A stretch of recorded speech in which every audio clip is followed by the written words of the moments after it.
I've been thinking a lot about The Silver Case. This visual novel about crime and police in an alternate history 1999 Japan is, in the same manner as the rest of the Kill the Past series, dense and impenetrable.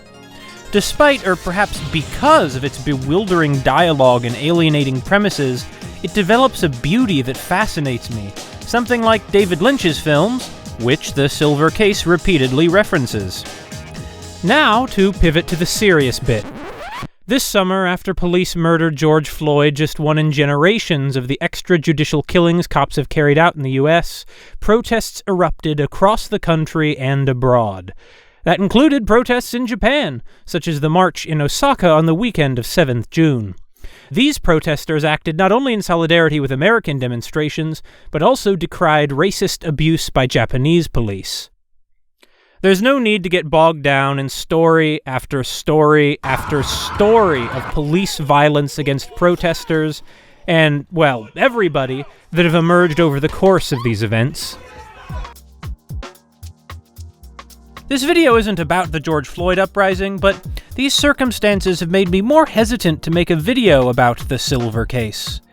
Depicting the adventures of despicable cops whose entire duty consists of Judge Dredd-esque state-sanctioned extrajudicial murder, The Silver Case ostensibly appears to be yet another in the almost overwhelming history of media glorifying police violence. However, I believe that properly analyzed, The Silver Case is not the authoritarian propaganda it initially pretends to be. But before I go any further, some people seeing this video may be wondering what a silver case is. No, not that kind of case. They only use that one in the sequel. The Silver Case is a 1999 Japanese PlayStation 1 game, the first release from the developer Grasshopper Manufacture. Today, people know the company best for its notorious founder Suda Goichi, or Suda51, and the hit games Killer 7, considered a sequel to The Silver Case, and No More Heroes. The Silver Case is part of a series called Kill the Past. It is itself a strange sequel to Human Entertainment's 1997 adventure game Moonlight Syndrome. In turn, the finale of the original Twilight Syndrome trilogy. Twilight Syndrome looks so cool. Why won't they release it in English? Debatably, No More Heroes is also part of this series, as are a few other later Grasshopper Manufacture titles. Many sources classify The Silver Case as a visual novel. Given how much it ignores the conventions of Japanese adventure games, I prefer to describe The Silver Case as an experiment in digital storytelling. However, it's definitely more a visual novel than it is anything else. One might list The Silver Case among the Japanese art games of the 5th generation. The Silver Case's executive producer Yoshida Hozumi was involved with Love Dalek, one of the better-known avant-garde developers. Suda reports, quote, "I really wanted to go down the path of making a game in a way that no one had ever achieved before." The Silver Case includes two parallel storylines, Transmitter and Placebo, written by Suda and Oka Masahi, respectively. As for what exactly the third credited screenplay writer Kato Sako did, I haven't been able to determine. だけど何かアドベンチャーゲームの文法であったりとか、ある意味固まっていた構成みたいなものを全部一回解体したいなと思ったんですよね。その時に参考になったのがジャンルク・ゴダールの映画の「ヌーベルバーグ」っていう映画があって、アラン・ドロン主演なんですけども、この映画を見た時に、ゴダールの手法、あの人ってさまざまな映像の挑戦をしていて、あるシーンで、男女がちょっと引きの絵で語っているんですけども、まずこの2人のダイアログがあって、だけどそこにモノローグが入ってくるんですよ。2人のその喋ってるのとは別の心境みたいなのが別に入ってきて、またさらに今度一回絵がタイポグラフィーになって別の言葉が出てきて、で少しナレーションみたいなのも入ったりとかして、一つのシーンでものすごい5層ぐらいの情報が入ってくるんですよ。Les femmes sont amoureuses et les hommes solitaires. Pourquoi est-ce qu'ils sont toujours fourrés ensemble alors? Quel accord? Je vous le demande. Parce qu'ils se volent mutuellement la solitude et l'amour. Vous avez décidé comme vous décidez tout. C'est au visage. C'était votre destin. Au visage, au visage. Le visage est fait pour les couillons.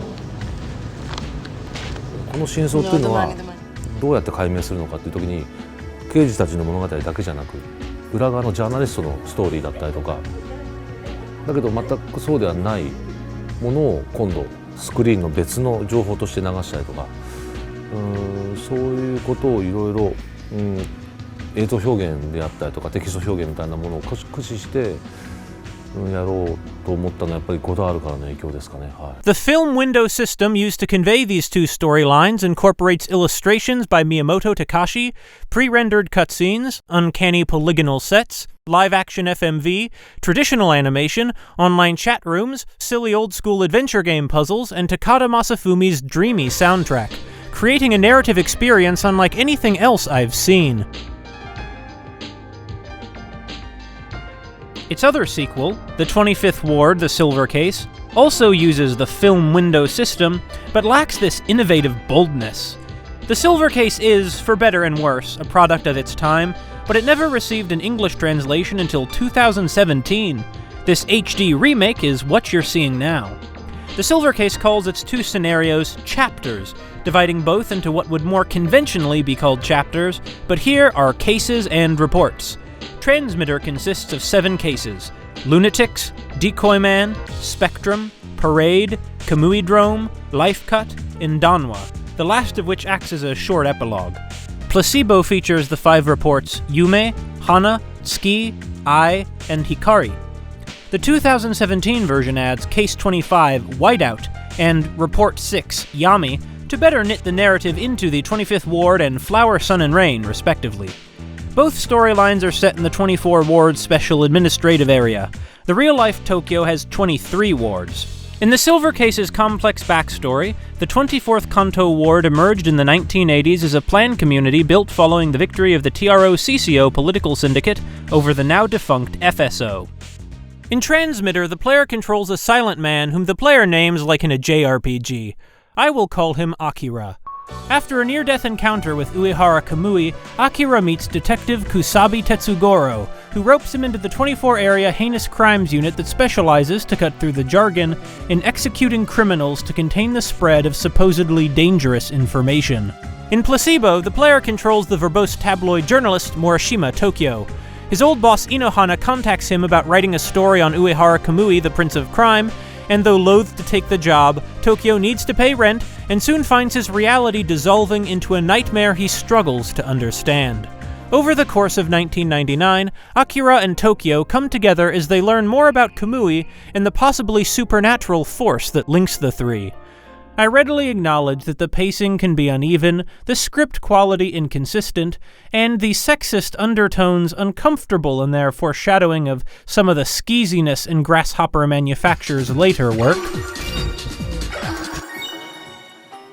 Even so, I believe that the inventiveness and literary ambitions of The Silver Case mark it as a valuable work in the development of video games as an art form. If it's all really nothing but juvenile nonsense, I've thought enough about it that I want to spill some words anyway, damn it! After this video, I plan to release a follow-up written essay about The Silver Case, and when appropriate, the other Kill the Past games, and then a second video essay to complete my trilogy. This written essay will be on my website, mackerelphones.com, and on my Medium page. As for the release schedule, well, I'll probably have these next 2 out in less than 10 years. So, like, comment, subscribe, and click that bell icon to make sure you don't miss them. Follow me on Twitter too, links in the description. That's what YouTube people are supposed to say, right?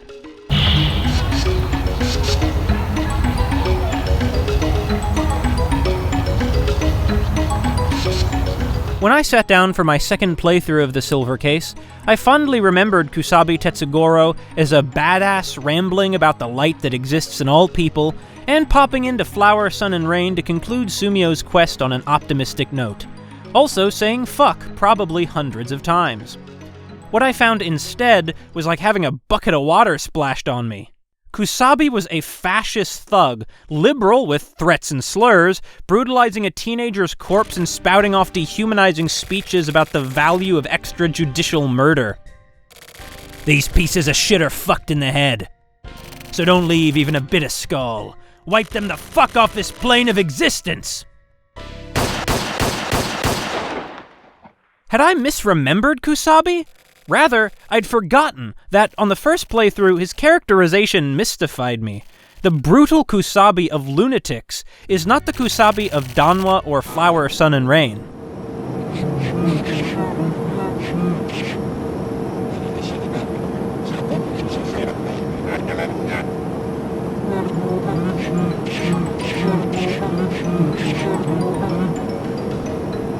Kusabi's strange character arc, which I missed on my first playthrough, runs parallel to the increasing doubt the Silver Case casts on the heinous crimes unit. I think this arc is sufficiently obscure and sufficiently important to the Silver Case to justify scrutiny in this video. The Silver Case awards Kusabi the role of being the first person we meet in the prologue, after all, and in the 1999 release, of putting in the last word of the epilogue. Kusabi has as much acclaim to the role of protagonist of Transmitter as Akira. I'll run you through how the Silver Case portrays Kusabi in each of the cases, with a few close readings and other excursions along the way. How does Kusabi shift from an authoritarian cog to a world-weary guide helping Akira and Sumio move forward by killing the past? In the end, hopefully at least one of us will understand this enigmatic old man a bit better. The Silver Case begins at its most boring and alienating. In Lunatics, walls of text introduce Kusabi Tetsugoro as a 44-year-old detective in the HC unit, a police organization run by Kotobuki Shinji. Along with fellow cops Kotobuki and Munakata, Kusabi arrested Uehara Kamui, ending the titular Silver Case back in 1979. The Kusabi the player meets here is a violent, foul-mouthed, chain-smoking, Dirty Harry-esque hardass who butts heads with Natsume Daigo of the militarized police unit, ironically named Republic. For the uninitiated, Dirty Harry is the civil rights-hating vigilante killer cop, portrayed by Clint Eastwood in the 1971 film of the same name, that invented most of the silly tropes that have unfortunately become so ingrained in so much pop culture, about how civil rights tie cops' hands, preventing them from stopping the pure evil monster barbarian rapists and child killers, because they're not allowed to murder and torture whomever they want. Yeah, the problem's definitely that police are too accountable. Anyway, Natsume behaves more professionally than Kusabi, never calling anyone a bitch, for example. Kusabi, Natsume, and Republic argue over the bureaucratic jurisdiction of extrajudicial murder. While the story still seems to be presenting these killer cops as badass action hero types, it's clear that life is worth nothing to agents of the state. But Kusabi and Natsume don't seem so different. Both are middle-aged cops and openly authoritarian. Kusabi claims he originally founded Natsume's organization in response to the events of 1979. Natsume reprimands the members of Republic to always obey and never think. These orders are from up top. Just follow them. Don't think. Republic comes rushing in after Kusabi reports somebody taking a potshot at him. This somebody is Kazan Ryo, a teenager who escapes into the cauliflower building. Kusabi talks about Ryo less like a shooter or even human, and more like some kind of monster. Or even like garbage to dispose of. It's the 24 Ward's Heinous Crimes Unit, the same as you assholes.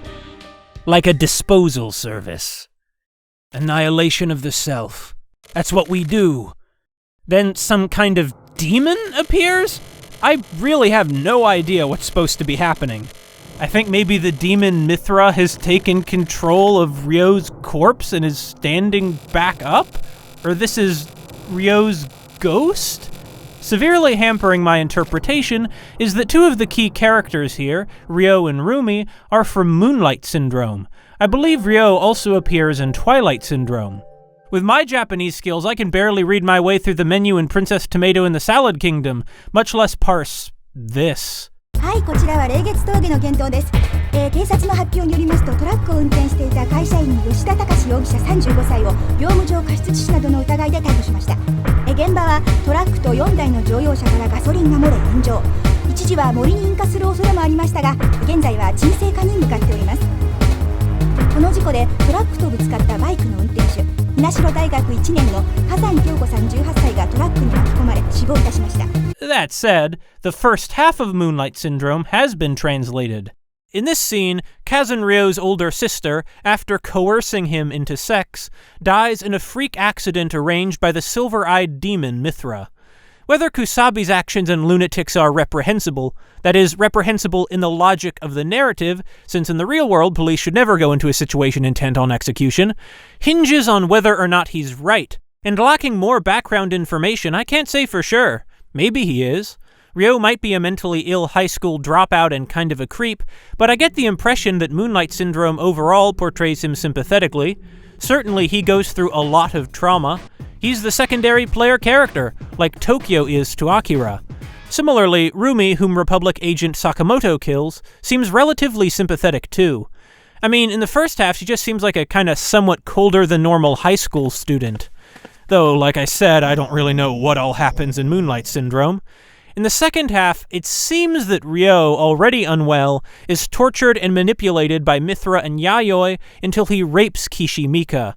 Then, maybe Mithra kills Mika and tricks Ryo into letting him steal his body, and then Mithra, controlling Ryo's body, embarks on the mass shooting in Lunatics? I think? While Ryo then is hardly a good person, he seems to be a victim. However, from what is in the silver case alone, there's evidence that what Ryo really needs is help. Before Kusabi shoots him, turning what was formerly a boy into a broken object, Ryo blabbers what appears to be nonsense. One of his mantras, real game, may imply that Nezu has somehow forced him to do this, but more on Nezu when I get to Life Cut. Hidden within Ryo's ranting are coherent statements. That woman killed them. Just wanted to protect Mika. Please don't kill me. I really don't want to do this. Someone help me. The lackluster manga accompanying the HD release depicts Ryo with a silver eye posed alongside Uehara Kamui and the FSO chairman Sundance shot. This framing may imply that Ryo is one of the shelter kids whose programmed personality is awakening in response to the trauma and violence of losing Kyoko and Mika. In other words, Ryo is a victim of the state. First, when the syndicates programmed him as a child, and now, when they shoot him for it. Though this does make me wonder why the in-game artwork wouldn't hint at this possibility. Did the idea only come about after the 1999 release? I'll just add that the severed head Ryo holds is his sister's. Her murderer is that woman, not him. The only seemingly incongruous detail about Kusabi as a cold-hearted killer is his concern with the next generation. It's not just us anymore. How's Sakura doing? As we will learn in Decoy Man, Kusabi has a wife, Akemi, and daughter, Toriko, whom he cares about deeply. He fears Toriko hating him more than anything in the world. The manga double downs on this aspect of his character, adding Kusabi looking at a photo of his daughter when he calls Chizuru, as though to keep himself motivated. He also has a toy version of Toriko's pet hanging from the mirror like fuzzy dice. Kusabi tells Natsume, "Even if she acts like she hates you, your daughter's still more precious than anything." Natsume seems to doubt it. The concern for family is a small indication that Kusabi has some decency in him. The extent of Natsume's inhumanity toward his daughter Sakura will become clear in Life Cut. In Decoy Man, beginning in March, we learn another major tether keeping Kusabi from becoming like Natsume, his younger partner Kodai Sumio. His affably antagonistic rapport with Sumio is the first of Kusabi's humanizing eccentricities, along with him calling Akira a chinchilla and nicknaming him Big Dick.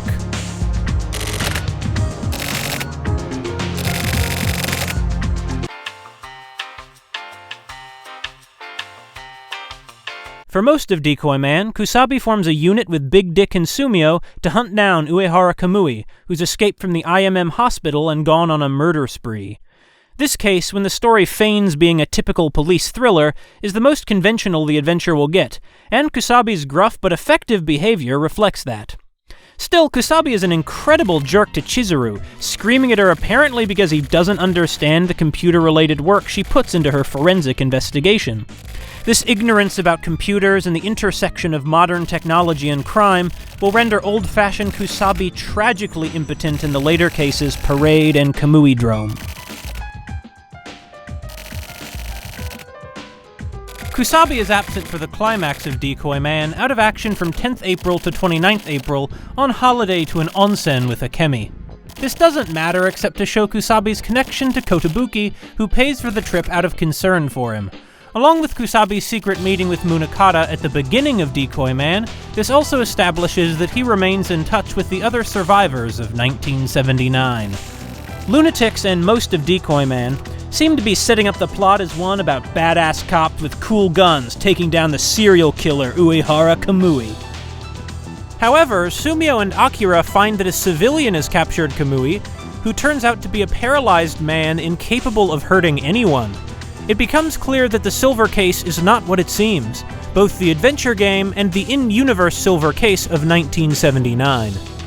During Spectrum, Kusabi mostly sits around with Sumio outside the Yukimura villa, complaining about boredom and how much tougher he had it in his day. The kind of stuff you were doing, I couldn't handle it. However, Sumio and Kusabi's conversation on the afternoon of 5th July holds more significance. How long is this stakeout gonna go on? Can't really be helped. That phrase, can't be helped, gets under Kusabi's skin.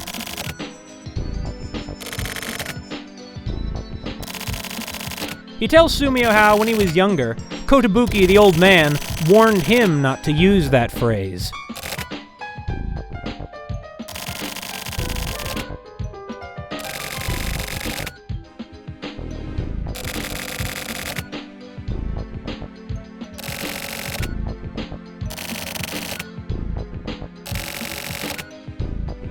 Okay then, if I decide I want to die, then I'll use those words. Oh yeah, don't worry. I'll kill your ass.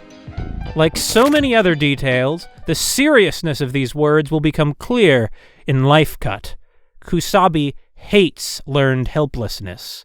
But this might be deflection. The main addition here is Kusabi's desperate financial situation, used as a running gag. He begs anyone who will listen for more money to bet on horse racing. In addition to being his most memorable quirk, it suggests that Kusabi is a man who's willing to put it all on the line, as he will with his life come Life Cut. There, a bit more successfully. While I'm passing over things, Kusabi also appears throughout Placebo. Here his character undergoes a similar transformation, beginning prickly and unapproachable and becoming more sympathetic both to the audience and in his treatment of Tokyo. One scene in I, when Tokyo introduces the idea that truth isn't freedom, associating this kind of truth with fiction, might be one factor leading to Kusabi's awakening about truth and facts in Life Cut. However, the influence might be mutual. In Hana, Kusabi says, "The truth has been pretty much worked out." This so-called truth about an apparent suicide proves false. Kusabi then already has an idea of truth, not as reality, but as whatever narrative those in power decide on. It makes sense, really. What else would an authoritarian think of as truth? Growing sympathy for Tokyo, a representative of the common people, may also suggest a growing sympathy for the general public. His other actions in Placebo, where his role is more minor, are negligible for my purposes here. The turning point for Kusabi, and for the entire story, is the fourth case. A high-speed thriller, Parade, set in a broiling July cast in stark black and white, features the HC unit contending with a criminal conspiracy against the powerful Yukimura Zaibatsu. Joining them are Sakaguchi and Kosaka, agents from the Central Police, another faction that will assume an antagonistic role in Life Cut. A group of expert criminal investigators. But these days, traditional crime rates have dropped, and things just aren't done their way anymore. There's a lot of talk about Central's detectives being old-fashioned, and Kusabi approves of letting them handle the case. After all, he's old-fashioned too, one of the first members of Kotobuki's HC unit. On a meta level as well, Kusabi's an old-fashioned character type. With his slick crew-cut cigarettes and trench coat, he's a hard-boiled detective straight out of film noir, along with a Yojimbo or man-with-no-name type ruthless Ronin.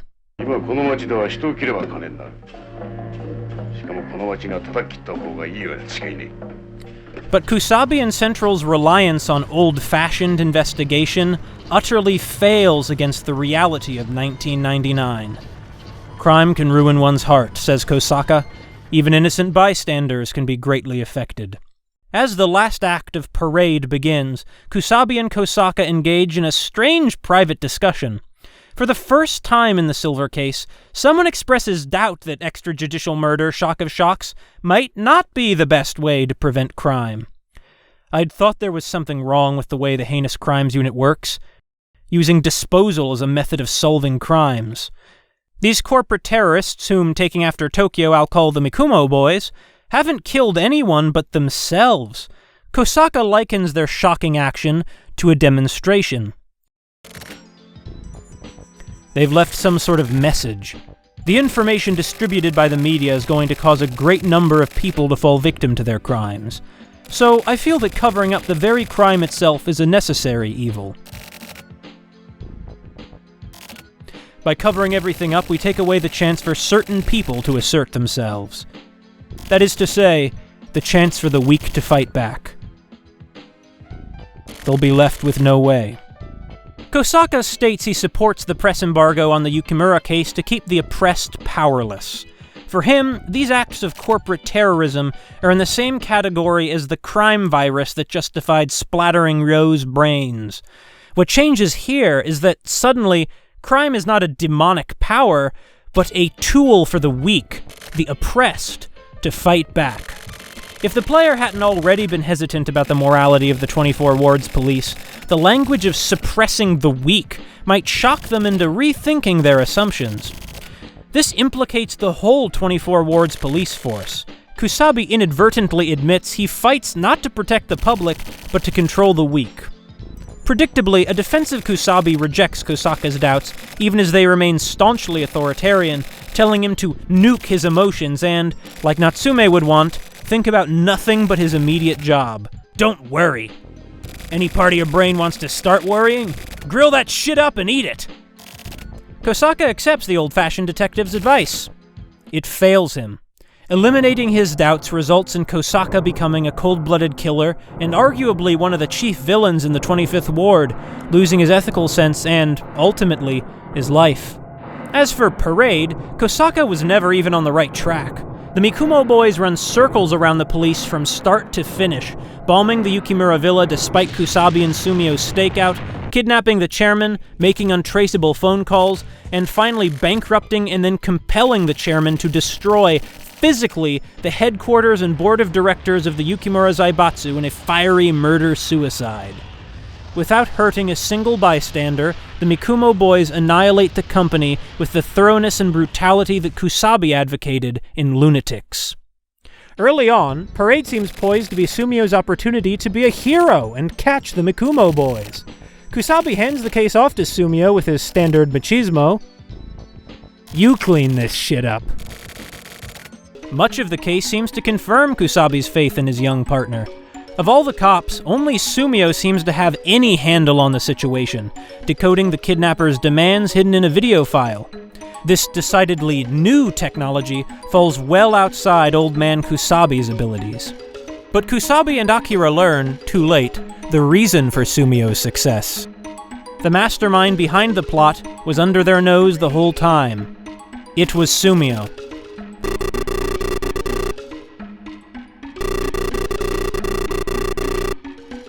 As Parade opens, after a chat about revenge and fairy tales, Kusabi continues to deny criminals any sympathy.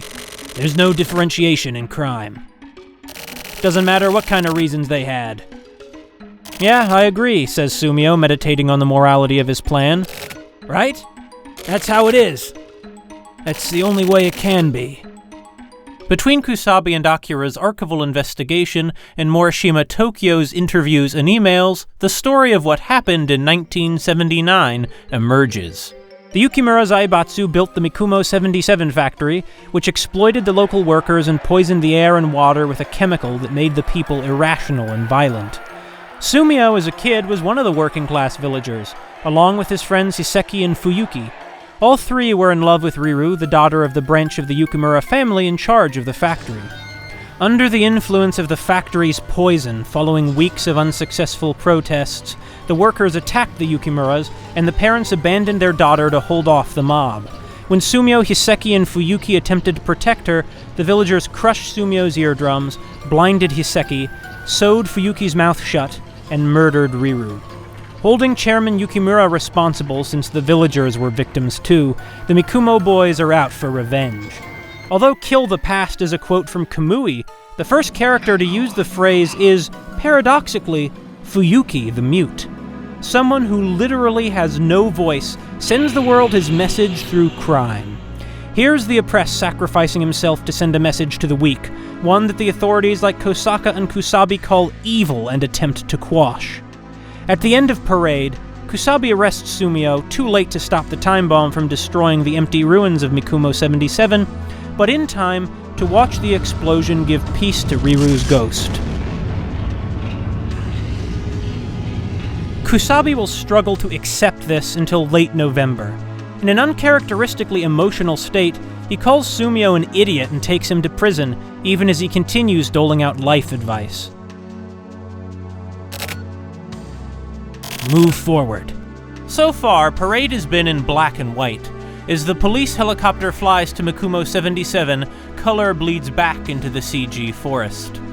Only Sumio is in color, however, because it is Sumio who is killed and thus escaped his past. Kusabi remains grayscale, like an old film. But at the end, Kusabi, whom the player earlier expected to be a mentor to the obvious hero Sumio, is in color too. It is Kusabi who has learned from the youthful Sumio, who is now dragging the older detective into the future of the new millennium. The tragic reversal and shocking reality behind the person closest to him undermines Kusabi's good and evil worldview and foreshadows the shocking reality behind his own work and past.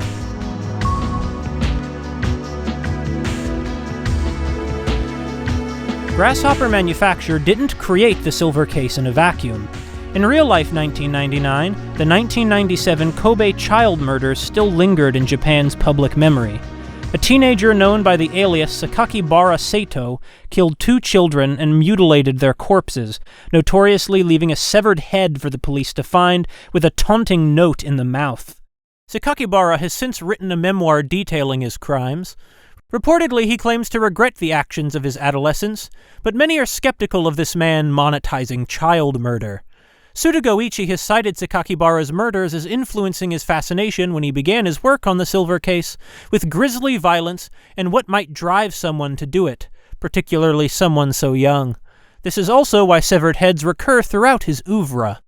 While you might be able to think of many historical murderers as nasty as those in Lunatics, Decoy Man, and Spectrum, in real life there was no Yukimura Zaibatsu or Mikumo incident. But there is the Chiso Corporation and Minamata disease. In the 1950s, the Japanese chemical manufacturer Chiso dumped industrial wastewater full of methyl mercury into Minamata Bay and the Minamata River. The accumulating toxin poisoned thousands of people in the area. The survivors and their children were and remain afflicted with severe neurological conditions affecting every aspect of life. In November 1959, after several years of pressure and government inaction, 1,000 people from the Minamata fishing cooperatives actually came together to storm the Chiso factory. 同時に会社に対しても早急に我々の要求を聞いてもらいたいと。もう漁師の嫁さんとかですね、ばあさんじいさんまで参加したんですよ。そしてみんなが水俣病の悲惨さを見てですね、これじゃいけないということでですね。それに怒りを感じたわけですね。ご存知のような大事件に発展してしまったわけですね。警官と渡り合うしですね、不祥事あたりもですね、漁民だけでも600数十名出ましたよ。もう会社を全部叩き潰す気持ちじゃなかったんでしょうかね、あの時は。ところがいろいろ高圧の電気とかガスとかありますからね、ああいうものに触ったらこれは水俣市が吹っ飛ぶぞというようなことで、そういう危ないところまでは幸い手をかけませんでしたが、そういうことがなかったらおそらく大きな会社も叩き潰しておりますね。The last of the litigation between survivors and the company only ended in 2004. If you can believe it, this isn't the only man-made disease that has ravaged Japanese towns. The second Minamata disease of 1965 occurred in Niigata Prefecture as a result of the Showa Denko Company doing the same thing as Chiso. While Minamata disease might be the most horrific, there are also at least Itai disease and Yokkaichi asthma, all industrial sicknesses resulting from corporations poisoning the water and air.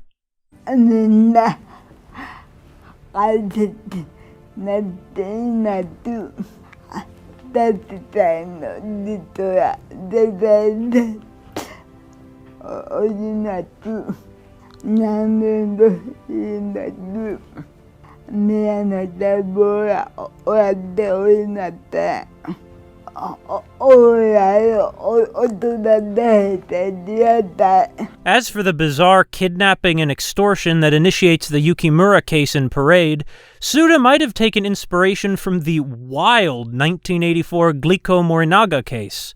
An individual or group known only as the Monster with 21 Faces kidnapped Izaki Katsuhisa, president of the industrial company Izaki Gliko, and demanded a 1 billion yen ransom.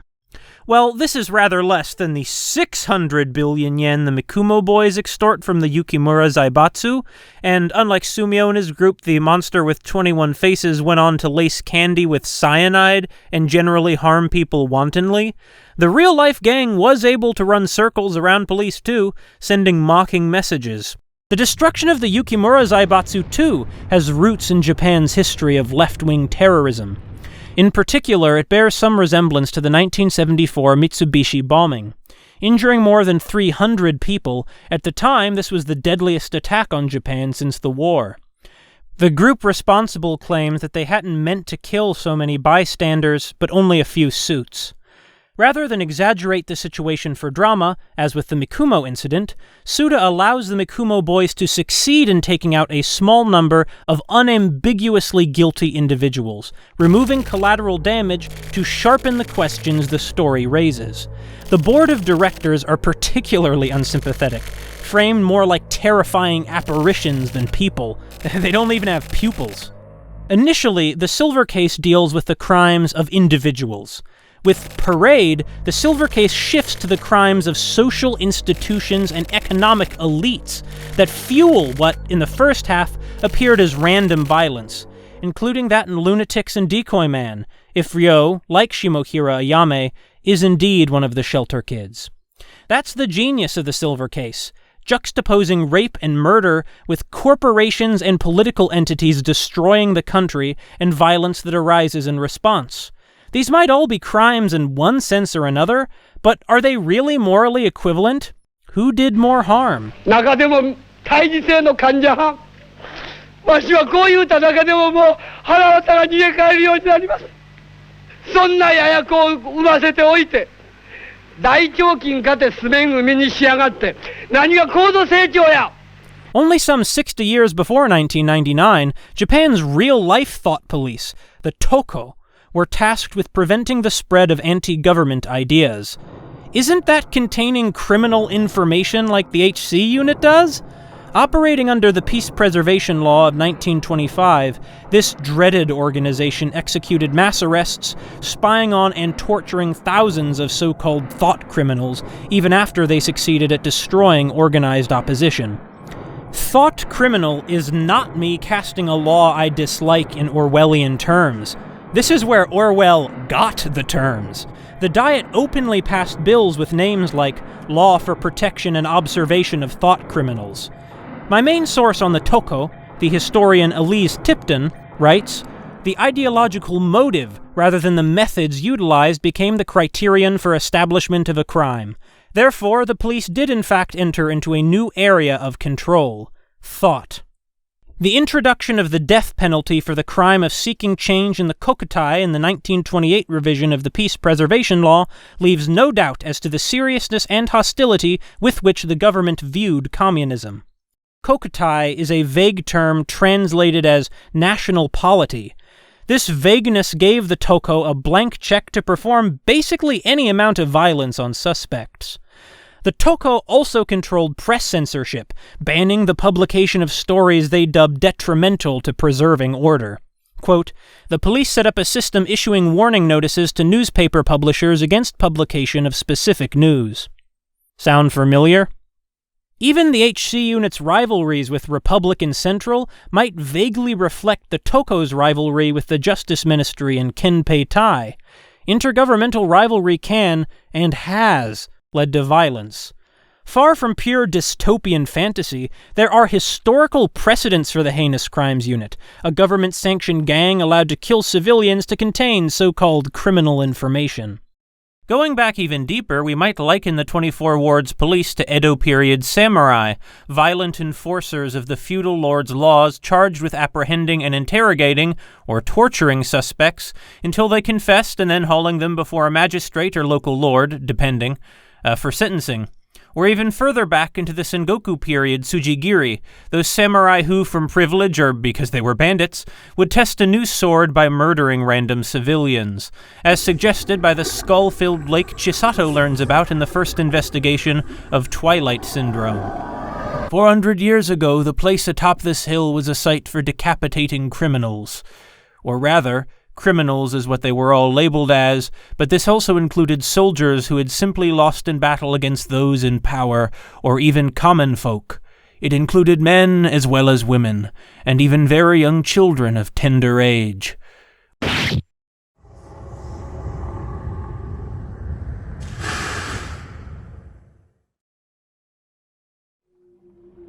While I doubt the silver case was even a daydream in Suda's head when Kasai Hiroshi and Mishima Mika were plotting out Twilight Syndrome, it's fitting that this would be the introductory story for, debatably, the first installment of the Kill the Past series. Far from pure dystopian fantasy, there are historical precedents for the Heinous Crimes Unit. This is not a one-to-one comparison. The HC Unit are far from samurai, and make no claims of possessing stronger ethics than the common people. The Toko, focusing on torture rather than murder, operated nothing like the HC Unit, especially since the HC Unit doesn't seem to follow a consistent logic. Why do they execute Ryo to contain transmittable crime, but let Ayame, who is one of the shelter kids, and Sumio, a Kamui-influenced terrorist, live?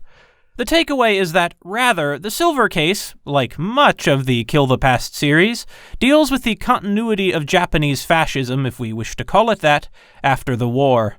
These real-world groups and crimes are tangential to the fantastical content of the Silver Case. However, what little discussion I find around the Silver Case, like most Grasshopper manufacture titles, is concerned with how everything depicted is so bizarre and crazy, nothing like it could ever possibly happen.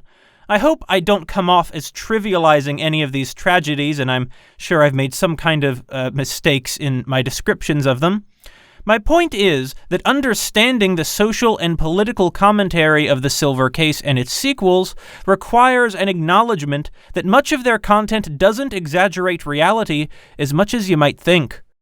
As the Silver Case complicates Kamui from an evil murderer into a more alluring transformative force, so too does it complicate what initially appear as typical Copaganda-style action hero police into something insidious. I've likened vigilante cop Kusabi to Clint Eastwood's Harry Callahan, but Dirty Harry is very much a Wild West gunslinger transplanted to 1980 San Francisco and given a badge. And there is samurai in his genre blood, too. Eastwood's career took off with his role as the man with no name in A Fistful of Dollars, an unauthorized remake of the Japanese film Yojimbo, which stars the original nameless man, a samurai. However, Kusabi, like that nameless Ronin in his next film Sanjuro, will develop outside of what we might expect of such a character. While Kosaka might kill his doubts, only in Parade does the story openly invite the player to start doubting alongside Kusabi. The Silver Case asks us both, Kusabi and the player, whether there is differentiation in crime, whether we slot our friend Sumio in the same category as a spree killer like Shimohira Ayame or a shooter like Kazan Ryo. If this man Kusabi loves is a criminal who openly quotes Kamui, what does that mean about the ethics of the life Kusabi's chosen? If Kusabi believes criminals must be annihilated, how can he oppose the killing of Chairman Yukimura, a man who hurts society far more than Ryo ever could? Will Kusabi continue to hear no evil, see no evil, and speak no evil, like Yukimura before Sumio reminded him of the past? or the proverbial 3 monkeys the Mikumo boy's mutilations allude to? Or will he face his own past?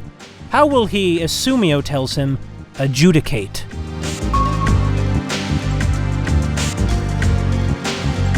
In the 5th case, Kamuidrome, Kusabi remains uninvolved in the main plot like back in Spectrum.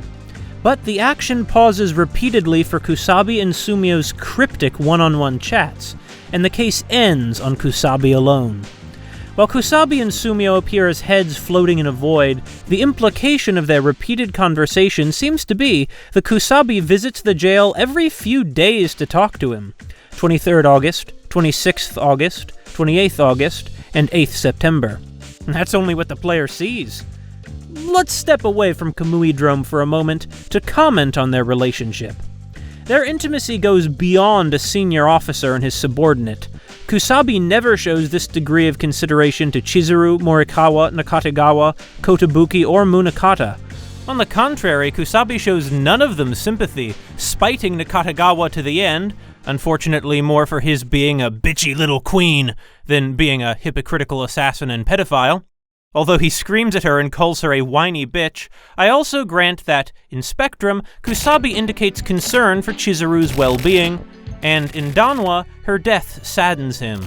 The latter is an example of his concern with the younger generation. But this low bar far exceeds the sympathy he shows for anyone else, at least on screen, except for Akira and, of course, Sumio. Only Sumio could pierce the old detective's outwardly confident shell deep enough to trigger change. In Flower, Sun, and Rain, Tokyo, describing Kusabi, says this: "Well, this guy, he was batting for the other team, if you know what I mean. He fixated on a younger colleague of his, and that caused all sorts of trouble." This might be a statement of the writer's intent, or an attempt to get a rise out of the amnesiac Sumio, who denies Tokyo's interpretation in his characteristically passive-aggressive way. For the sake of argument, though, let's take this as true. Tokyo is always insightful during Placebo. Kusabi loves Sumio. Kusabi lets the man a subordinate call him by the pet name Tetsu. If Grasshopper Manufacture had meant to emphasize his heteronormativity, they could have put the spotlight on Kusabi's bond with Akemi. Instead, Suda considered Kusabi's relationship with Sumio so much more important that the player never sees or learns anything about Akemi. We're only introduced to Toriko in Flower, Sun, and Rain. In that game, to read between the lines a bit, Kusabi enlists his daughter's help to locate Sumio and spends most of the story lurking around the sidelines in disguise. Going this far to rescue Sumio, arguably risking his life, certainly lends credence to him having a deep love for the man of one kind or another. And Kusabi, in disguise as Peter, calls Sumio pretty boy and says, "Come on in then. On into me." Which doesn't seem very straight. Kusabi's claim that he only went on this adventure because Sumio owes him money is just bluster, like when he let Sumio take the lead on the Yukimura case. There's that 20-year age gap which is questionable, but I never said they did the deed. Yes, Tetsu would be the same, eh? Anyway, would someone not at least a little interested in the guy dub a colleague Big Dick? Yeah, dick in the sense of detective, but there's no dodging the more obvious meaning. Having planted that idea, let's return to Kamuidrome. Over the course of this case, Kusabi vacillates but stubbornly refuses to face the past. Still shaken from arresting Sumio, it's as though he's fighting an illness. Like he tells Munakata, "I feel fucking nauseous. It's got nothing to do with me. I don't care. I can't deal with this shit." The close-ups of Kusabi and Sumio's faces imply intimacy, and the space between them, the glass or bars of the prison. The silence marks these scenes as significant despite their disconnection from the main plot about the method tank. In the first conversation, in what will become a pattern, Kusabi clings to his beliefs. Crime is crime. I'm sure this goes without saying. He concedes the Mikumo case is more morally complicated, but rejects the possibility that anything else will challenge his binary view on good and evil. Sumio's crime was the last of its kind. But a person's emotions don't just disappear. For example, take evil. It has to be transformed into actions. It's the same as math. Sumio, you're just rationalizing what you've done. However you try to twist it, you're a killer. An unforgivable sinner.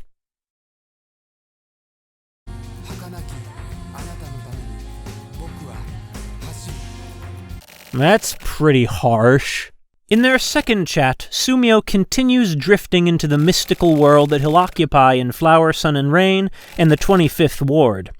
Again, Kusabi rejects Sumio, this time his visions of Riru and killing the past. But Sumio insists, all of our actions are real. The past had been alive. The past had to be killed. A wedge had to be driven in somewhere. Sumio is right. We, the player, saw Riru's ghost back in Parade, exactly as Sumio describes. Like an oracle, Sumio says Kusabi's fate lies in confronting the reality of 1979. What's going to happen now? You're going to be the one to adjudicate. Next, it's you who will have to drive that wedge in. Sumio's now said drive the wedge in twice in reference to killing the past. Considering that Kusabi means wedge, this phrase might be more than incidental.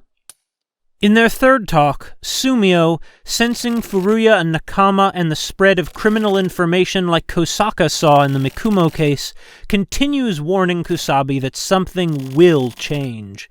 Kusabi still refuses the call to action. It's nothing that exaggerated. That's so like you. You gonna run? After a bizarre back and forth about losing touch with humanity, Sumio stays disappointed in Kusabi. So you're gonna run away after all. He emphasizes Kusabi can't stop the flow of change. This is when Kusabi himself begins to change, not wanting to remain the coward that, contrary to appearances, he has been since 1979. But Kusabi is emphatic. At the very least, I won't change. Will he? Their final meeting, a little over a week later, is mostly a discussion of the method tank, the culmination of the online phenomenon Akira has been tracking in the main plot. The ending is hilarious. Don't you get it, Sumio? Not really. Me neither. In their final chat, the Silver Case broaches the subject of the new Millennium for the first time. The story begins in January 1999 and ends with the close of December. As Sumio correctly points out, 2001 is the actual start of the new millennium. Even so, for the Silver Case, the dawn of 2000 carries a symbolic weight as a time of rebirth and possibility. In one of their secret meetings, Munakata warns Kusabi that the FSO will make its move. This signals the change Sumio warned about. Kusabi shows deep concern over being old, over losing touch with the reality of the world in the year 2000. He wants to face the new millennium as someone his teenage daughter won't hate. Alone in his car, listening to the radio report on the destruction the method tank's futuristic cybercrimes brought to the world, Kusabi imagines Sumio next to him. I told you, didn't I? It depends on you, Tetsu. What can I even do? Tell me, Sumio. In Lunatics, who could have imagined that Judge Dredd of a hard-ass being so vulnerable?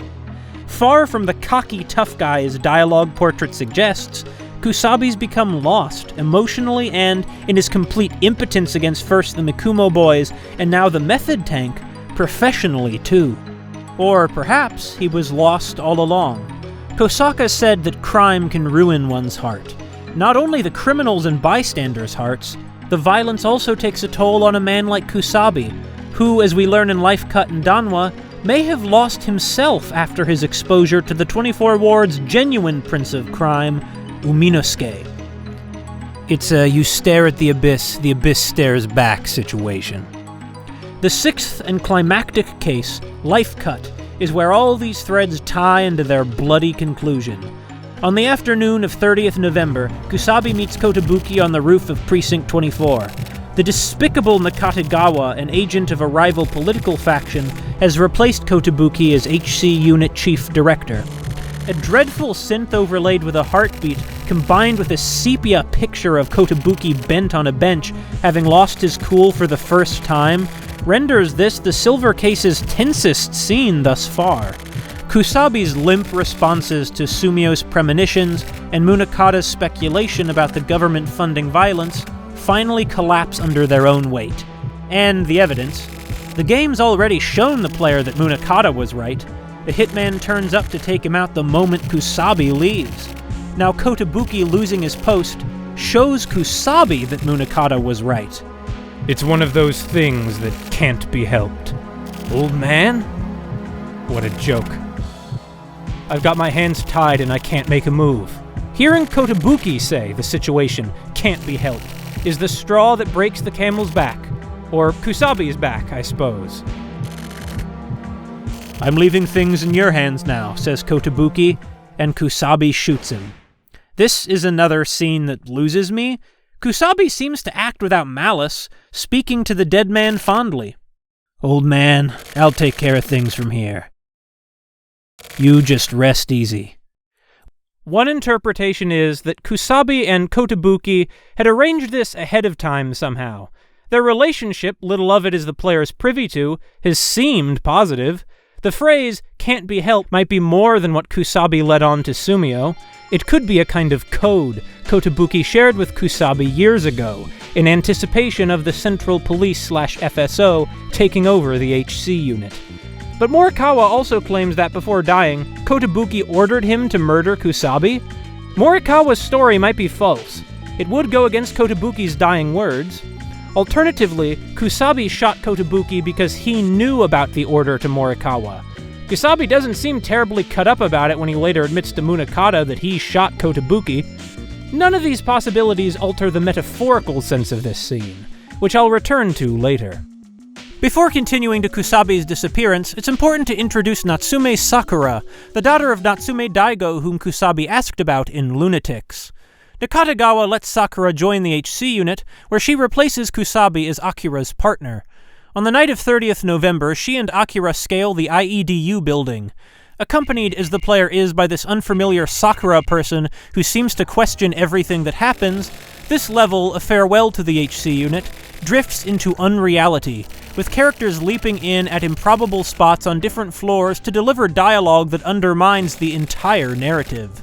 The first of these characters who appear and vanish like phantoms is Kusabi.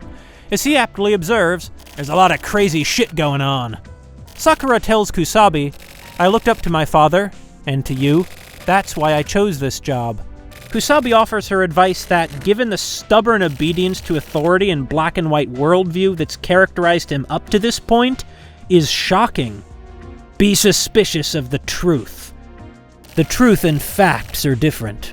The quote-unquote truth, the official story, how things appear to be, conceals the quote-unquote facts, the reality and forces that shape the official narrative.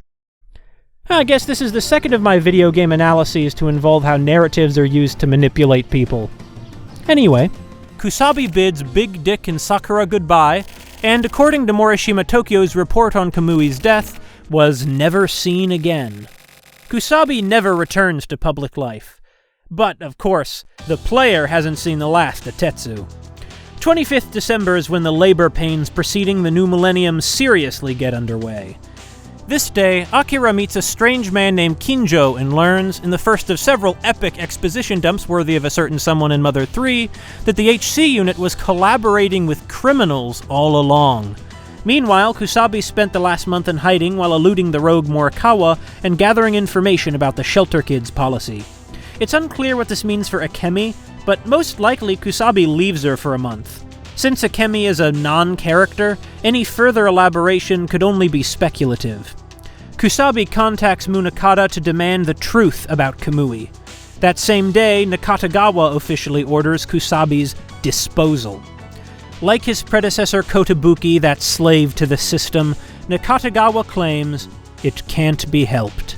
Though he also thought that way in Parade, Kusabi aims to drive a wedge into that cycle and disprove this learned helplessness. Kusabi's role has been flipped on its head. In January, the detective said of killers, These pieces of shit are fucked in the head, so don't leave even a bit of skull. Wipe them the fuck off this plane of existence! Now the detective is a killer facing the same logic applied to him. This experience changes Kusabi and reveals the system's injustice. Having regained her memories about the shelter kids policy enacted in 1980, Sakura rebels against Nakatagawa, shooting Chizuru to save Akira. Sakura reveals, to use Kusabi's terms, the facts behind the truth. That is, the reality behind the official story. She and Akira are both products of a unified effort by the FSO and the TROCCO to create a society of slaves who would, robot-like, grow the 24 wards economy for the political elite. The convoluted details would take an hour to explain. For my purposes here, I want to underline 4 things that Sakura, and then the player's investigation of the Triangle Towers, make clear. First, the competing syndicates all participated in the Shelter Kids policy. Thus, despite their ostensive homicidal opposition, they are effectively and morally the same organization. Nakatagawa claims they're literally the same organization as well. Second, the Shelter Kids policy is an atrocity. Over 2,000 children were forced to live in underground bunkers for 4 years, undergoing an abusive educational regimen meant to replace their personalities with those the state engineered. The researchers in charge of the project were routinely eliminated through murder, and it's implied they may have also killed some children deemed unsuitable. Third, the 2 personalities these technocrats programmed into the children are Kamui and Ayame. The criminals Kusabi has been struggling against are not some alien force attacking a peaceful society. Most of this violence is, like with the Mikumo boys in Parade, the direct result of government policy that literally manufactures criminals. In the words of one of the policy's victims in the 25th Ward, the 24th Ward was created in order to try to build a perfect society, but it resulted in the 24th Ward turning into an almost laughably imperfect society. Fourth, the Heinous Crimes Unit and Natsume's Republic are not institutions to protect the public, but to weed out and murder the marginalized people the ruling technocrats decided, based on data, were undesirable. These state-sanctioned terror groups are an experiment that was used to assert absolute control over the 24 wards. Sakura told Kusabi she became a cop out of admiration for him and for her father, Daigo. So much for that fantasy. This is where Kusabi and Natsume differ. Kusabi never dared probe the deeper facts behind his actions. In Kamui-drome, when Sumio tells Kusabi that running away is so like you, he's talking about all these decades of cowardice. Though he is complicit, Kusabi values his daughter, the future. So linked is he to family that his given name Tetsugoro, which means something like Iron Fifth Child, identifies kinship too. Even if she acts like she hates you, your daughter's still more precious than anything. No wonder Natsume shrugged off Kusabi's words. Not willfully ignorant, Natsume knew exactly what he was doing with the legal apparatus Kusabi helped create. Out of devotion to state power, to the past, he sold Sakura his own daughter to the syndicates to become one of the Ayame stock, and his security unit spent the 8-year-long project carrying out executions at the Triangle Towers. I admit that the novel released alongside the Silver Case, case number 4.5, Face, written by Kurikata Naoko, contradicts my interpretation of Daigo. As Kurikata tells it, Daigo didn't sell Sakura to the Ayame Mass Pro. Instead, she was kidnapped, and Daigo spent years uncovering the project before being threatened into silence. In Face, Daigo is a loving, heroic figure. The children there didn't cry. They couldn't cry. They always appeared both sleeping and awake, all the time in that gloomy silence. How long after leaving that place had Sakura regained her tears? It must have taken incredible effort on the part of those around her father especially. However, in the Silver Case, aside from Chizuru mocking Sakura for not knowing that her father was, evil basically, Sakura says, "My father told me I will likely be killed by someone raised here. It seems my father wanted to be killed by Ayame." You'll have to forgive the text being cut off. Based on this, Daigo knew about the Ayame Mass Pro and told Sakura about it with a perverse and prescient admiration. Face, while filling in some details, also contradicts various other parts of the silver case. Something like Hand in Killer 7 contradicts Killer 7. And so, while it has some value, I understand Face as a separate work from the silver case, generating alternate meanings that the silver case on its own wouldn't support. This video is about the silver case specifically, and not other material, or at least not other material outside the video games, and in the silver case, Natsume Daigo is a dark inverse of Kusabi, one lacking Kusabi's seed of redemption. Kusabi's devoted his life to these harmful institutions and the diabolical men controlling them. These are the past he must kill.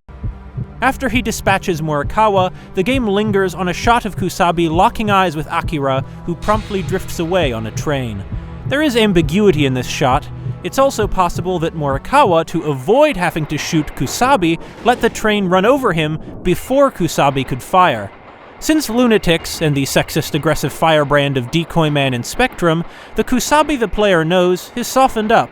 Although misguided, he genuinely wanted to help Kosaka in Parade, and seems amiable and funny in his interactions with Sumio, Tokyo, and Akira.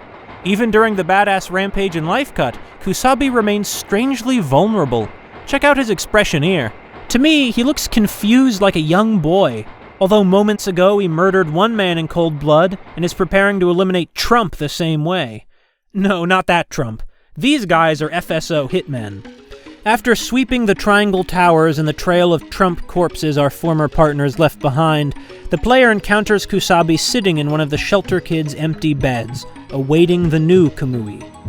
Kusabi's read the same damning documents as Akira, accounts of murdered personnel, militarized child abuse, and forced ocular surgery.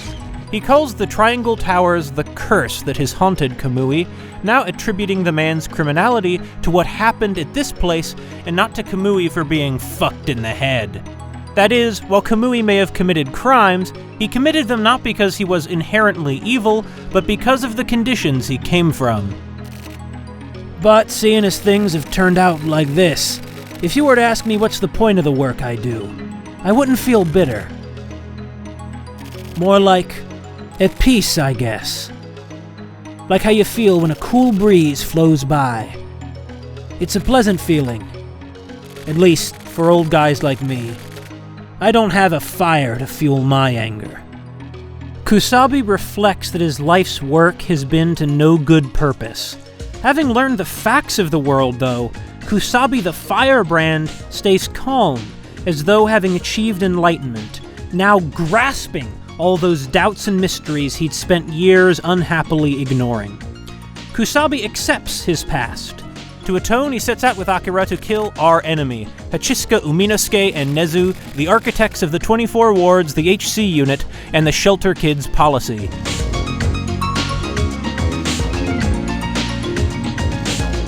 For clarity, and to end the video on a climactic note, let's hop to the epilogue Danwa. Here, Kusabi meets with Akira in a cafe to tell him the true story of the silver case. This means that, even with the bond between the two men established in Life Cut, Kusabi still lied to Akira when he claimed to have shot Kamui. Rather than indicating doubt on Kusabi's part, I interpret this as an element of the silver case's narrative pattern of disclosing successively higher truths. A point I plan to elaborate on in the next video. Kusabi says, "I didn't kill Kamui. I killed the old men." He explains that the old men of the different syndicates murdered Kamui in the TV tower and ripped each other to pieces fighting over the victim's magic silver eyes.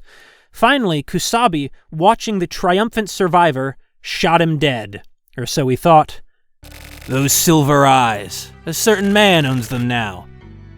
Hey, Akira, who do you see in front of you? Psych, it's not me. The silver eyes made the old man immortal.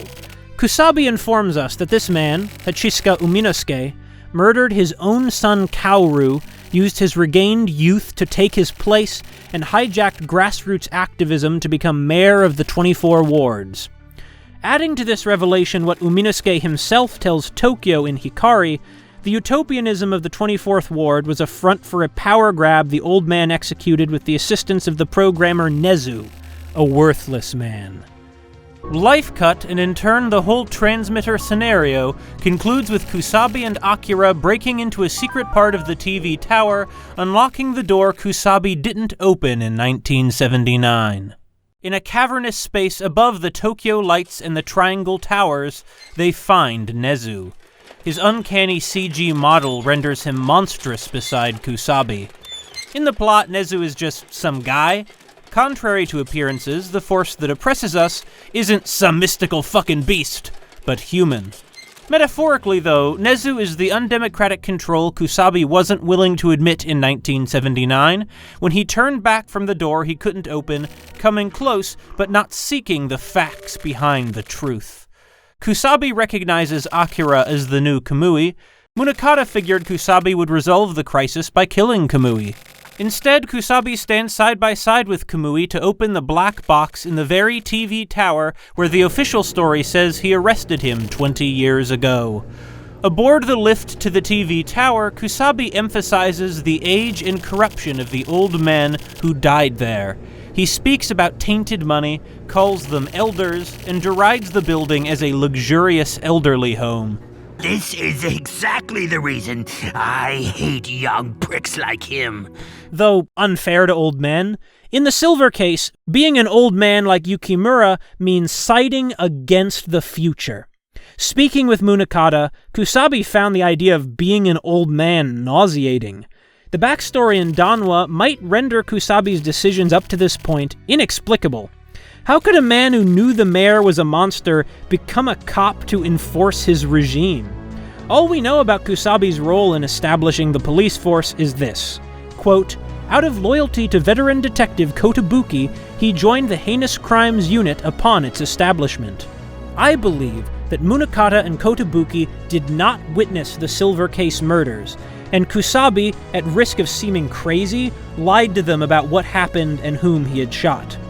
Then, burdened by the nightmare of those silver eyes, Kusabi spent the next 20 years trying not to think, as Natsume encouraged his subordinates, playing along with Kotobuki and taking out his anger on evil criminals instead of on Uminasuke, against whom he thought himself powerless.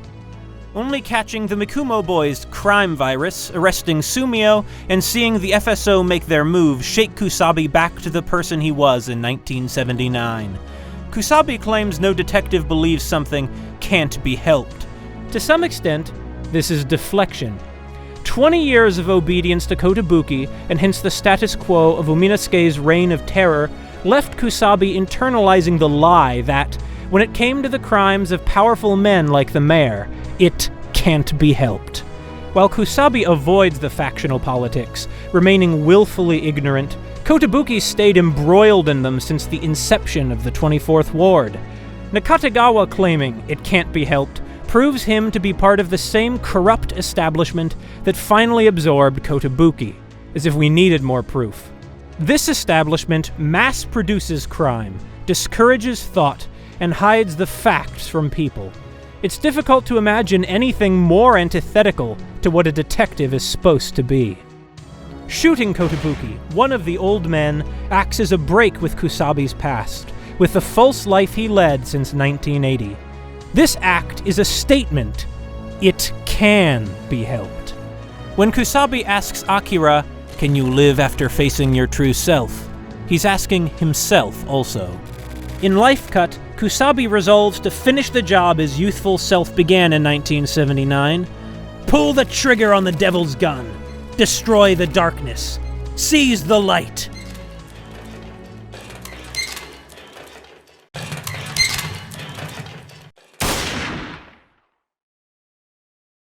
After the shadowy metallic blood-soaked monstrosity of the Triangle Towers, the game shows footage of the forest to which Kusabi and Akira have fled. Kusabi, baptized in bad men's blood, closes Life Cut talking to Akira under a clear sky. What if you'd been in a terrible environment, or if there'd been some problem with your upbringing?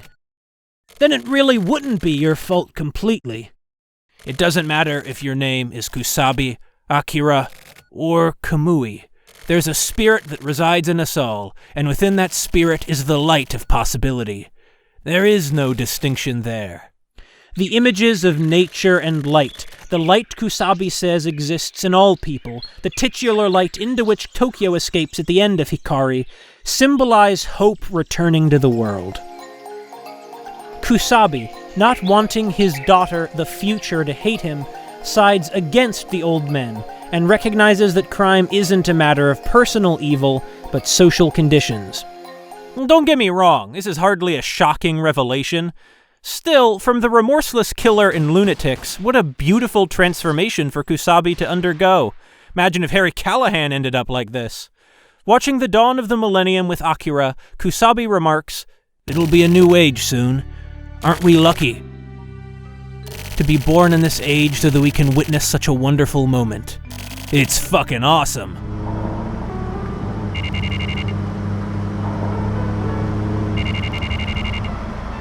In Lunatics, Kusabi hears Tamura playing on his car radio and dismisses it as a fucking lullaby. Tamura returns as the background music in Danwa. If we take this track as diegetic, then Kusabi's willingness to talk to a friend as it plays, smiling and suggesting sweets to buy, suggests his metamorphosis into a more approachable man, a man no longer explosively angry, but at peace, a man who has killed the past. My interpretation of Kusabi is a man tough as iron who nonetheless spent most of his life in a state of conformity to powers he knew on some level were wrong, is what I think makes a reading of him being in love with Sumio so interesting. Did Kusabi pursue his marriage with Akemi because it was socially expected? While he cares about Toriko, how much do he and Akemi love each other? Does her absence from the story reflect Kusabi's true emotions? In the first sequel, Flower, Sun, and Rain, following Ominosuke's murder, Kusabi spends the legitimate new millennium of 2001 seeking out Sumio on a sun-soaked island. Does the pursuit of Sumio, surrounded by literal bright light, represent Kusabi killing his past on this more intimate scale? Maybe. I admit my reading falls short of total coherency, but then so does the Silver Case. The idea that Akira would continue his police job after Life Cut is absurd, although he does apparently disappear between the Silver Case and the 25th Ward. Perhaps he only stuck with the new HC unit long enough to find the Joker, the last remaining Trump agent. The need to help Akira clean up the last of the FSO hitmen might be why Kusabi reappears in the Whiteout storyline, and why he, being rogue, vanishes back abroad afterwards. Additionally, if Kusabi remains on the run in Danwa, hanging out in a cafe is a risky move. However, at no point does the story state that Kusabi ever comes out of hiding, and this would explain why he spends most of the 25th Ward laying low in the United States, perhaps with Toriko, who might be studying there. At the end of Flower, Sun, and Rain, though it occurs before Whiteout, that might be where he and Sumio are flying to. If Kusabi is a fugitive, that might explain the need for his Peter Bockwinker disguise and general indirect approach in Flower, Sun, and Rain. Kusabi living abroad also justifies him being in a position to trail Uehara in Travis Strikes Again, No More Heroes. Don't get killed by Kamui. Don't get killed by America. Thanks for the warning. Then again, in Danwa, Kusabi talks to Kosaka and Sakura, cops, without fear of being shot. In the 25th Ward, the HC unit's Kuro Yanagi seems to regard Kusabi positively, and the bloodthirsty Shiroyabu continues to admire him even after the older man shoots his ear off. But since the enlightened Sakura has already demonstrated her willingness to defy her superiors, and like Kuro Yanagi has no problem collaborating with the terrorist Kodai Sumio, this might not be enough to prove that Kusabi rejoined the police force.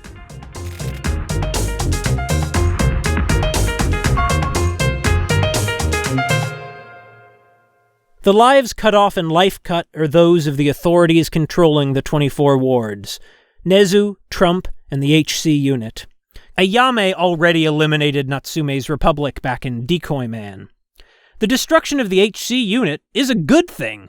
Over the course of the Silver Case, your cop allies are painted in worse and worse colors, until, in Life Cut, they turn out to be your enemies. If not all criminals are heroic, you'd be hard-pressed to argue the killers from Decoy Man or Spectrum are positive characters. Then some, like the Mikumo boys, give voice to the people. When they aren't murderous thugs, the HC unit is a lot of failures. Only Kusabi and Lunatics and Akira and Spectrum actually do their jobs, moral ambiguity aside. The cops don't catch Kamui and Decoy Man, the actual killer does, and then she escapes.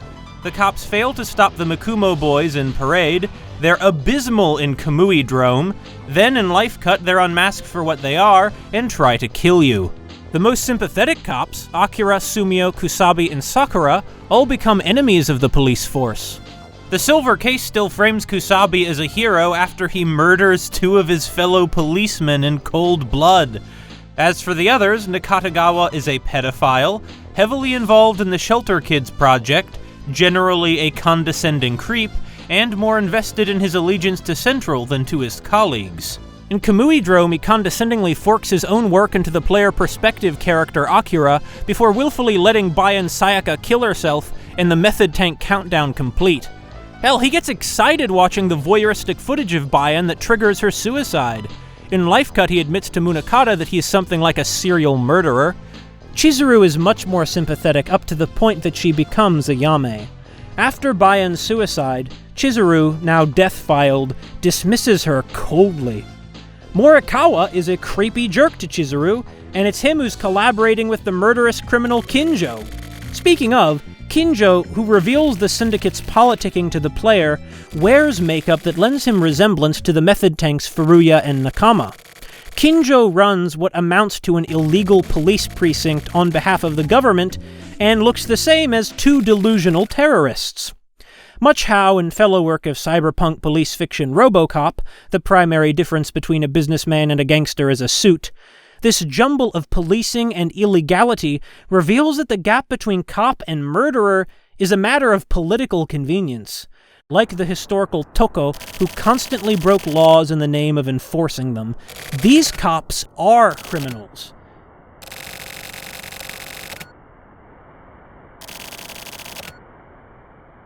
In the 25th Ward, Sakura upgrades this point from subtext to text. When I go back, it'll be when I've killed you or when you've killed me. Using criminal power to control the crime-controlled 25th Ward. It's a dangerous gamble, Michiru. This game's plot features 2 rival sets of interchangeable terrorists acting as the city's police, both staffed with criminals and one arbitrarily labeled illegal. This is why I believe that the Silver Case, underneath the paranoid noir coat of paint, does not glorify the police. The deeper one digs into its story, into those facts that the phony truth masks, the more negative its perspective on policing becomes. Personally, I don't see how an outcome useful to normal people could result from a system of undemocratic, unaccountable strangers authorized to harass, beat, shoot, and lock folks in cages like animals. Like the HC unit in Central and the Silver Case, maintaining a terroristic grip on the 24 wards to serve the real estate interests of Uminisuke and the other oligarchs, all in the name of public safety, real-life cops control lower classes and marginalized people to uphold the property interests of the political and economic elite of the state they maintain. This is the fundamental social function of police. Police, in other words, uphold the state-sanctioned status quo. If that status quo is fundamentally unjust, then police are fundamentally unjust. Sure, cops, probably, don't conceptualize their work in this way, but most are indoctrinated with a phony truth that reaffirms their prejudices and class interests rather than accept the facts that would be too painful and inconvenient. Japan has its own unique history of police violence and corruption. U.S. police departments have tortured people plenty, and none more notorious than the Chicago PD, but at no point, so far as I'm aware, has this been an official duty. And while police murdering people is a major issue here in the States, in contemporary Japan, police killings almost never happen. Perhaps I find myself reading The Silver Case a Japanese story in the way that I am, not only because of the clear Dirty Harry influence, but because of the social climate of the place where I live. Every country has its own peculiarities that I don't wish to erase. But all societies we deem modern follow certain patterns. Kawaji Toshiyoshi, father of the Japanese police, modeled his police off those of France. While the continental police tradition is distinct from the American one, it's no surprise I should see commonalities. The French police have their own history of often racialized brutality. While Kouaji could not have known of it at the time, what with the constraints of temporality, consider the 1961 Paris massacre, when the Parisian police, under the leadership of a literal former Nazi collaborator who had participated in the Holocaust, arrested more than 10,000 Algerians and murdered at least 100. The Meiji period police too fought the Japanese people's rights and labor movements, spying on political speech and discussion, and with the Public Peace Police Law of 1900 that outlawed strikes and unions, worked to battle labor rights. In 1923, in the Komedo incident that occurred after the horrific Great Kanto earthquake, Tokyo police, already rounding up suspected leftists, and joining with vigilantes to massacre thousands of Koreans, murdered 10 labor leaders at the Komedo police station. The subsequent investigation, no surprise, deemed the police innocent of wrongdoing and sentenced the killers to issuing an apology. With such actions as part of a collective police past, the Toko were explicitly formed to completely crush dissent. Police acting as proxies for other interest groups, as in the Silver Case in the 25th Ward, also isn't far-fetched. If anything, it's normal. For some more extreme examples, one proposed explanation for the increased police powers leading up to World War II is rivalry between the Justice Ministry and Home Ministry. Expanding thought control meant expanding the power of the ministry that ran it. Or here in the States, in a 2020 study of police actions in New York City, Brendan Beck of the University of Florida discovered a clear, consistent, and positive relationship between real estate value and policing in gentrifying neighborhoods, and cites police departments in other cities conducting police work to, more or less openly, drive away supposedly undesirable people to drive up real estate prices, obviously for the benefit of city government and property owners. Clearly, at least some police departments value property prices over, the people who live there. In Kentucky, in the Harlan County War that lasted for the duration of the 1930s, striking Union leaders and anyone who sided with them were literally targeted with terroristic assassinations by cops under J.H. Blair, the sheriff who openly worked for the miners' ruthless bosses at the Harlan County Coal Operators Association. The miners, of course, sometimes fired back. Of Blair's deputized goons, one organizer recalled, quote, "I've known the operators to have criminals pardoned out of prisons and pin a badge on 'em to be the law. Wasn't nothing but killers." As with the TRO, CCO, and FSO, criminal enterprises, business interests, political parties, and policing really have, and do, overlap. It's telling that, although living in a country with low levels of police violence, Suda, whose narratives almost all focus on hitmen and assassins, initially thought to write about police. There have been and are alternative methods of maintaining order, such as the restorative justice system many abolitionists advocate, or the form of it that Norway practices with a prison system based around something besides ruining criminals' lives. The community self-defense and dispute resolution organizations of the Rojava HPC and YPJ, or the communal district and council system of the Mi'kmaq people of what is now Northeast North America that, with neither police nor prisons, is so far outside the modern paradigm of crime and punishment that today it seems almost unimaginable. Advocating for any alternative model goes beyond the point of this video. I want to suggest simply that, contrary to Kotobuki's words, the words that doomed him, it can be helped. That other methods of maintaining public safety more decent than the Judge Dredd model, or the real-world brutalities and humiliation such fiction exaggerates, have been and are theorized and practiced. This is why I'm skeptical of any media that takes the perspective that the situation now is just how it is, the only way it can be. As for Kusabi acting more as a bulldozer to clear the old system aside for the young than as a revolutionary building something new, he enjoys the clear-cut solution of shooting a few people. The moment he forms his plan to hunt down Trump and Nezu, he doesn't mince words. So I should just take care of these evil little shits then, right? Kusabi combats the 24 Ward social problems the same way he did in Lunatics. He remains an unaccountable killer dealing in the extermination of supposedly evil individuals, as he promised Sumio. At the very least, I won't change. Though the HC unit turns out rotten through and through, the writing hefts all the emotional weight on the cops, and hardly any on the people they've hurt. Kusabi never shows an ounce of concern for any of the victims he must have accumulated over the last 20 years. The story of Harry Callahan rethinking his life as a fascist brute might send a different message than Dirty Harry.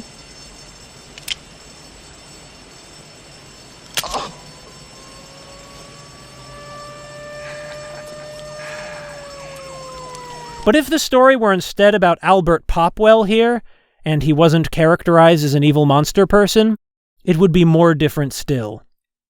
Is the Silver Case not so radical in its messaging then? Does it glorify police violence after all? It's still vigilante cops who save the day by shooting the bad guys. Dirty Harry also throws out his police badge, albeit because the police are just too damn concerned with that silly giving people civil rights crap. And the sequel also features him killing a gang of Judge Dredd-esque policemen. But this sequel still glorifies a vigilante killer cop, unconvincingly pretending otherwise by making the bad guys also meet that description. You might look cool gunning down fictional monster people, but lionizing killer cops is a dangerous road. That's how we get cops doing things like putting a Punisher logo on their cars, a pretty clear statement that at least what these people want is to be able to gun down whoever they deem bad with impunity. It's also how we get so many people with the mindset that cops killing people is, something to defend. Kusabi might be operating in a more metaphorical plane than most such characters, but I can't help but hesitate when I realize how easily a story can get me on board with a killer cop. The answers in the Silver Case are simplified for the sake of a punchy story, but true social revolution means building new support systems, organizing on a mass scale, changing minds.